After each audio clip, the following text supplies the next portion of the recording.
Hello, I'm the Nostalgia Critic. I remembered so you don't have to. Yeah, I don't know how I haven't done a Schneider film yet either.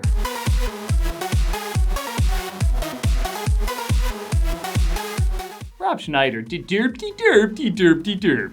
No, but I guess that does give you an idea about how people saw him for a bit. He was known from SNL, and most people seem to find him alright, at best. He could get a little grating, but he certainly had some funny moments.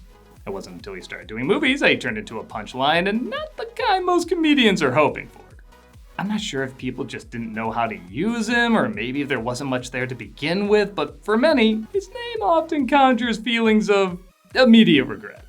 Still, his movies must have made enough to justify them being made, so I guess there has to be an audience for him. He'd usually play the part that, let's be honest, he probably wasn't qualified to play. In fact, it's practically a running joke that Adam Sandler will put him in movies to play different ethnicities that he in no way, shape, or form can pull off. And in The Hot Chick, he plays, you guessed it, a hot chick. Now, admittedly, this doesn't sound that much like a bad idea. A mean teen is given her comeuppance by being put in the body of a man with the qualities of, well, Rob Schneider. But needless to say, the film doesn't have the best reputation. And while I've reviewed films with Schneider in them, I've never talked about one where he was the star, at least in live action. So, is there something more to this comedy than people give credit, or is it another Schneider suckfest that desperately needs a makeover? Well, let's glam up to find out. This is The Hot Chick. Right after a sneak peek of Gods of Egypt. Alright, film, I'll bite. In what way you gonna get Schneider in some form of brown face this time? My wedding dress. Quickly, put it on. Actually, we're shown a bride who switches bodies with a servant through a pair of magic earrings. The scene's not even 2 minutes long, which makes the transition to modern day seamless. Why am I dressed like one of the Fenmore Foxes? Aren't they our hated crosstown rivals? This year's theme is unity. That's Rachel McAdams as Jessica, and it will remain like that's the only name Schneider is credited as playing. Who he probably put together isn't very nice. Boys are cheats and liars. They're such a big disgrace. They will tell you anything to get to second base. Doesn't matter how much you do that, you're still obviously in your 20s. Oh no, she didn't. Oh yes, she did. Girlfriend's booty be all wrapped up in licious. I don't know what's weirder about this scene, seeing the twins from Sister Sister act so cruel, or seeing someone made fun of because they're called Ling Ling and liking Korean food. Ling Ling, you forgot lunch? Bulgogi and kimchi. Oh dang, that's messed up. Screw you, I love kimchi for lunch in high school. It's better than the cardboard triangle with ragu the cafeteria calls pizza. Jessica and her friends travel to a mall where the staff are presumably on a list, and oh, now I get it. When Schneider's in a starring role, Sandler's the one who makes some ethnicity cringe. I don't know, we all know it's not how his hair grows. It's actually a Senegalese lute used for fertility rituals, and you can put your weed in there. You look like a Muppet on Sesame Street. And okay, I did chuckle when he goes into great detail about sculpture of the prison Nelson Mandela was held in, symbolically representing apartheid. Came out pretty hate-free, ready to heal, become the president of South Africa. A lot of people don't realize this, but you can put your weed in there. That is pretty damn funny. Jessica discovers the earrings. Excuse me, how much are these? Not for sale. Then why do you have them out? But she manages to steal them. Meanwhile, at a nearby gas station, Rob Schneider plays a thief who just robbed the place, but the girls think he works there. Could you, check the oil and all that other junk? Oops. You literally left a guy tied up who can identify you. Does it matter if they think you work there or not? Jessica drops one of her earrings, which the robber takes, and she talks to her brother, literally named Booger. What happened to you? Nothing? Did that Kavanaugh kid do this to you? I hear his family's not best with anyone who even looks female. Matthew Lawrence plays her boyfriend Billy, who's a little frustrated she's not putting out. I told you I'm not having sex with you. I would never dream of rushing you. Come on, just like your brother, I put on your lipstick. Later that night, the thief tries on the earring because this seems to be what every male does in this world. And naturally, Jessica does too, causing them the next morning to switch bodies. And the way she finds out is very happy Madison.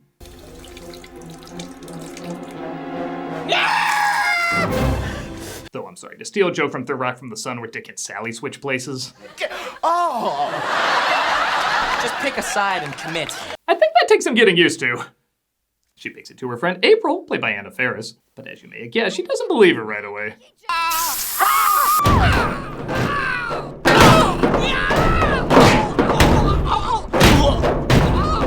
Admittedly, this does go on too long, but if there's any scene that should, it's one where Rob Schneider gets hurt. If you let him go all the way, then you are a horticulturist studies. They rip off big to figure out who she is, and while I can't say Schneider is bad as Jessica, it's hard to say he's really good either. Can I see it? Okay, fine. I've only seen a couple, but that's definitely top 5. How many have you seen? He doesn't do a high-pitched voice or anything, and not every line is trying to go for a laugh, but I don't really buy this is Rachel McAdams either. I think it's when you find someone that you can really be yourself with. Share anything. You know? It feels more like they wrote a movie around Schneider being a chick and then found an actress to be closer to his impersonation of one, when it should probably be the other way around. I should have made love to you when I had the chance. Oh. Father Mulcahy? Did you forget that all the tragic stuff is supposed to go to the other Boy Meets World actor? Oh, this movie also really likes scenes of Schneider flashing teen characters. Okay, now that everybody's up to speed. That's definitely gonna cost you a few votes for prom queen. I get the feeling 90% of the jokes are gonna be, she has a dick! They have a pillow fight for really no reason except trailer fodder. Yeah, sure, the 5'3" guy did that. And I guess I wasn't kidding when I said most of these were gonna be dick jokes. Have any special dreams? Why? Oh my god, my first boner! Something nobody said while watching this film. Jessica tries to sneak back into her house when her father finds her. You're the gardener from the service, right? Daughter's responsibility to look after it. But you know teenage girls. Sí, teenageros. Oh, I don't recognize him speaking another language without his prosthetics. And it starts a gardening montage. Damn, I love the smell of fresh cut grass. Starts but randomly cut short, as her father decides to share a beer. I also had to give up the spicy food on account of my asshole. That joke alone guaranteed a second viewing for the typical Schneider fan. Things with the wife, forget about it. I tried everything. I even got out the razor and gave myself a porn star trim. Writers, if you are men, in fact, that's a good question. Let's see who wrote this. Oh, what a shock, Schneider, so that's almost a man. What do you think men do? If this is what they think average guys do day to day, then please don't invite me to whatever Epstein Diddy party you're putting together. We got a suspect!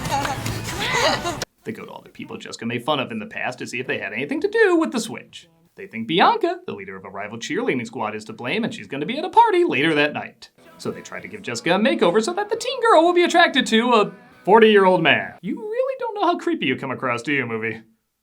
What? You just look good. Really? Yeah. I mean, again, we're both clearly grown adults, so it's not weird to say. They go to the party, and it's 2002. Of course there's gonna be a shitty dance-off. Shake it, baby. Watch yourself. Shake it, baby. Watch yourself. Shake it, baby. Show me what you got. Most believable crowd cheering for a dancer since Spider-Man 3. Come watch me play Final Fantasy VII Rebirth every Friday on Twitch. We also got other content during the week, so come check us out. I gotta hit the little girl's room before I soak my panties. My girlfriend's panties. To pee in. It looks like Bianca isn't the one they're looking for, so she goes to the bathroom because, in a Happy Madison movie, there's hours of material in there. You one of those shy guys to try that stall. Pooh. I never thought about that. It smells bad, it sounds weird, it looks gross. Has anyone else considered using this for comedy? I'll give the scene this. Schneider is aggressively slaughtering what little comedy there is in this scene, but ironically, the bathroom attendant's underreacting is getting the most laughs. You got to hold on to it. Oh! Not too tight, but enough to let it know you the boss. If you shake it more than twice, you're playing with it. I'm sure there's no body switching hijinks in your life, but can I just follow you for the rest of the movie?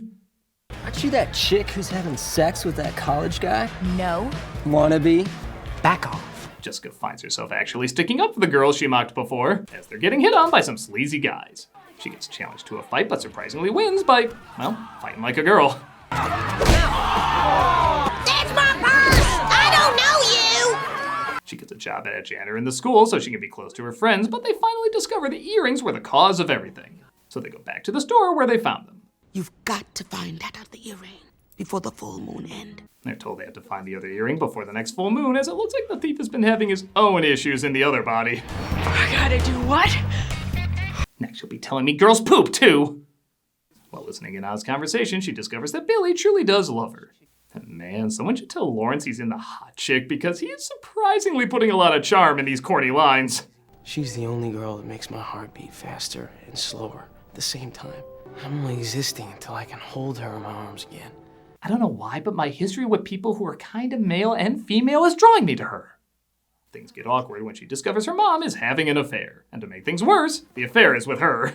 This does lead to a pretty decent line. Carol, please! This would be very unnatural for me in at least 5 different ways! It's like someone saw Back to the Future and said, we can make it weirder. She tells her mom that dad is crazy about her though, so she decides to give her a makeover, which, I don't know, she already looks pretty great. Is she really a fixer-upper? To the left. Oh, right. How could you? Her father confuses the situation, which somehow brings them closer. All right, if it ends the movie faster. As April finds, she's surprisingly starting to have feelings for Jessica as a man. Why don't you and I go to the prom together? We make Jake so jealous. Yeah! That is the first thing in this movie that is so weird, it's kind of intriguing. If this was like an A24 movie, I feel like they would dive into some, yes, messed up, but also fascinating territory. But because it's a Happy Madison production, I'm just questioning why a 40-year-old man wrote himself dating a 16-year-old teen. Again, don't invite me to your parties. Jessica. In a pretty fun surprise, Billy runs into the thief, who still looks like Jessica. And I have such an easier time believing McAdams is Schneider than Schneider is McAdams. I would do anything for you. How much money you got? What? How much money you got? About $40? Also, my God, Lawrence is still going for broke. What'd you say your name was? Billy! Take it easy, Bobby. It's Billy. When I actually believe the performances, they are a lot funnier. The day of the cheerleading competition arrives, which is shown so little I had to actually remind myself they were cheerleaders. As Jessica dresses up like the mascot, I guess, to fool everybody. The mask falls off, but because she's the school janitor, that technically counts, so they win. Say hello to your new champions, the Bridgestone Honeys! Man, they didn't even leave the mat. They just announced them as the winners right after they were done. Also, they screwed up at the end. How the hell did they win? Jessica. I knew it! Jesse, it is you! Booger does some mental gymnastics to figure out that's Jessica, and he just seems to accept it. How come you didn't snitch on me? Because you're my sister.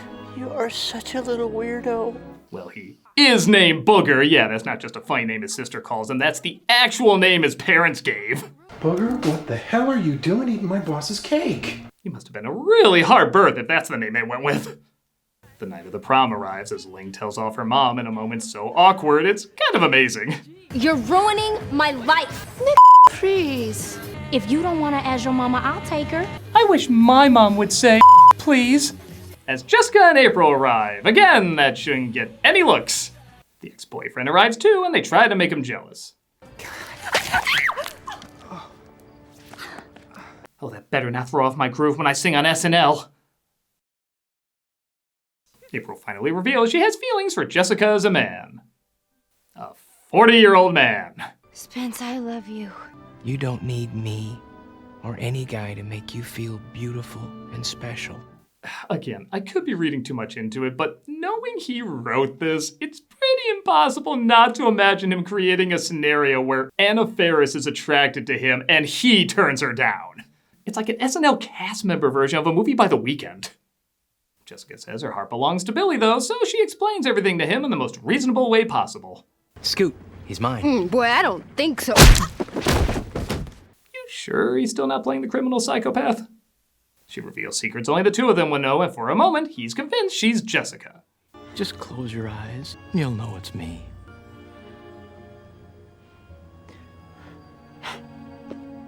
Can this actor get an award for putting any effort into this film? I can't do it! You always said you'd love me no matter what. You're a 30-year-old dude! That's a very generous 30 you're throwing there, movie. Her friends find Jessica's original body as the thief is stripping for money and usually robbing them afterwards. I want my body back! Hey, can't you read? Like I said, occasionally they stumble into a good laugh. She manages to get the earrings back, but the exes walk in. What, they don't ID in this place? Billy? Guess it's one of those family-friendly strip joints. And they start to change back via nightmare fuel. Well, at least we know he can play a Channel Awesome character. They both change back as the thief is arrested and Jessica is reunited with Billy, who I guess still doesn't believe she turned into a man. I don't care that you took my money, stole my dad's car, and I'll even try to find a way to get over your new job as an exotic dancer.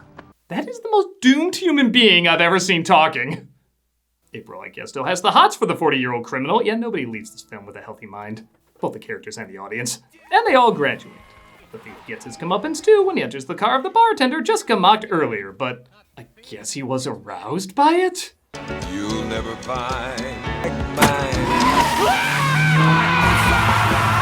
Yeah, his body was found in a pit full of other dead Schneider performances. And that was The Hot Chick. I don't think I'm shocking anybody by saying it's pretty bad. I guess I can say I've seen far worse from both Schneider and Happy Madison. This is more of a misdemeanor crime against cinema. Most of the jokes are bad, but the actors aren't insufferable. Some of them are really giving it their all. Even Schneider, like I said, isn't awful. He actually does make a few sentimental scenes work okay, but the humor and characters just aren't enough to carry it. Now, I'm sure this isn't the last film I've seen from the Robster, the Rob Man, the Rubba-Dubba-Dum shit. But I can say while this one didn't hurt me while watching it, it did make me cringe knowing out of all the live-action movies he starred in, I'm only one down. I'm a Nostalgia Critic guy, remember? So you don't have to. If you shake it more than twice, you're playing with it. We're still doing cameos for charity, but I'm gonna switch things up a little bit. As many of you are probably aware, I got chronic fatigue syndrome about 1.5 years ago. It's still with me, and while it's not nearly as bad as what other people have, there's still very little known about it, not much research or anything, and it probably goes without saying it's really spiked after COVID. So rather than change up the charities every month, I think I'm just gonna give the money to one charity, Solve MECFS. There are so many people suffering greatly from this, and like I've said in the past, I'm not suffering nearly as bad as so many people out there, yet it's still getting in the way of how I live my usual life. So I can't even imagine what so many other people must be going through and the toll it must be taking on them. So if you want a video of me saying happy birthday or congrats, good luck, or whatever, click on the link below and be giving to a good cause. If you're like, no, your face is a butt and I don't like you, well, consider giving to this wonderful organization anyway. Like I said, there's a lot of people suffering from this and we don't really know the reason why, so maybe we can all come together and help them help many more.